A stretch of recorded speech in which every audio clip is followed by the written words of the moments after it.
All right, today I want to talk about something that I'm passionate about, which is the spiritual awakening that is currently in progress.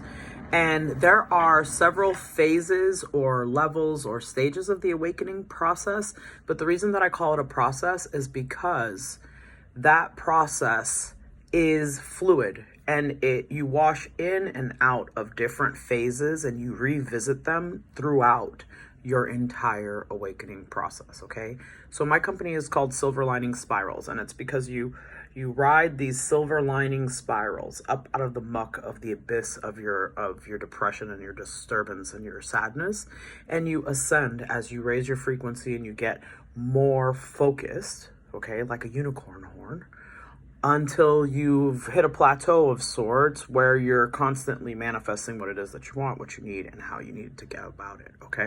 So the first phase is the crash, I like to call it, or the awakening phase, where you start to finally realize, like, holy crap, there's more to my life than just go to work, go to do these things, watch TV, buy these things, blah, blah, blah, blah. There's an expansion in your awareness, but usually it's kind of a violent process, okay? So there's that crash phase. Then, and that can look like a lot of things. Usually what happens is you get some sort of a physical illness, you lose somebody in your life, you lose your job. Usually it's precipitated by a major life-altering event of some sort, whether it's related to your health, your circumstances, your financial circumstances, your home, blah, blah, blah. Or if you're really lucky, it's a combination of all of those things and your life explodes, okay? Then you enter this next phase of kind of like a compassion. It's excessive. I wouldn't call it excessive compassion, but it's a Christ-like compassion where you feel and see and hear everything. So that includes trees and bugs, and you don't want to crush ants, and you rescue frogs from pools, and you're very mindful that even the tiniest creature in the tiniest cell has awareness and has purpose and is meant to be there and is functioning in cooperation with other things, right? And then your third level is the multidimensional phase, right? Where you start to expand even further past just being on this plane of existence. And you're like, oh, so if all of the plants and the bees and the birds and the cells and the rocks all have some sort of a cellular awareness, then there's got to be even more than that. And then you start to realize that there are galactics and there are aliens and there are all these other different multi-dimensional planes available with access to different things and portals to them. So that's another level. Then there's the starseed phase, where you start to try to figure out what your galactic genetic origins are. So this has to do with the first wave of volunteers, Dolores Clannad, and your ability to, or what your purpose is. What is the purpose of your soul and what are you here to express?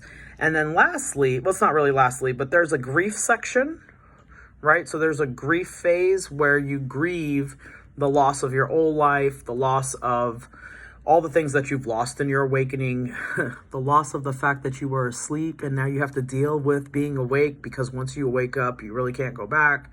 And then, and those usually precipitate things called dark nights of the soul. So dark nights of the soul can last a long time. They can last for like a year. They can last for like 7 years. They can be, there can be highlights of joy and bliss within them, but it seems like overall in a dark night of the soul, you'll be dealing with very deep traumatic events.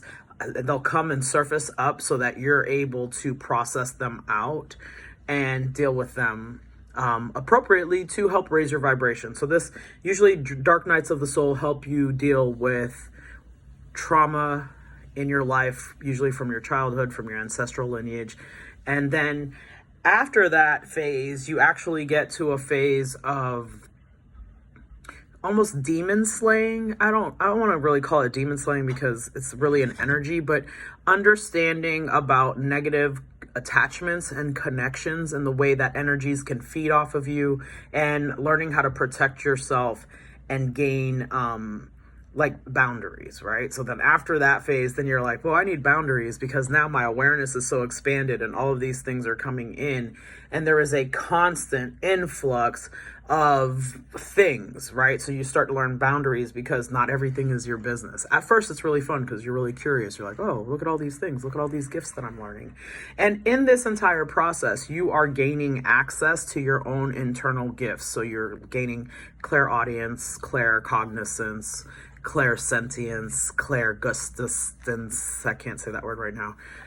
And so these are you learning your own psychic gifts and coming back to yourself.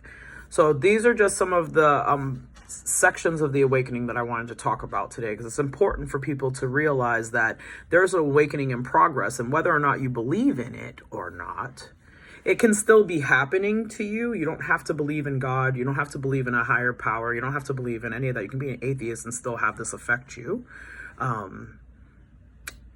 And it's just going to be your ability to perceive it or to rationalize it away with perhaps science as opposed to spirituality the way that I do. So just something to say to that for the people who aren't, who say they're like, well, I'm not spiritual. Well, spirituality has to do with your humanity in this here and now, and your ability to be effective in your humanity.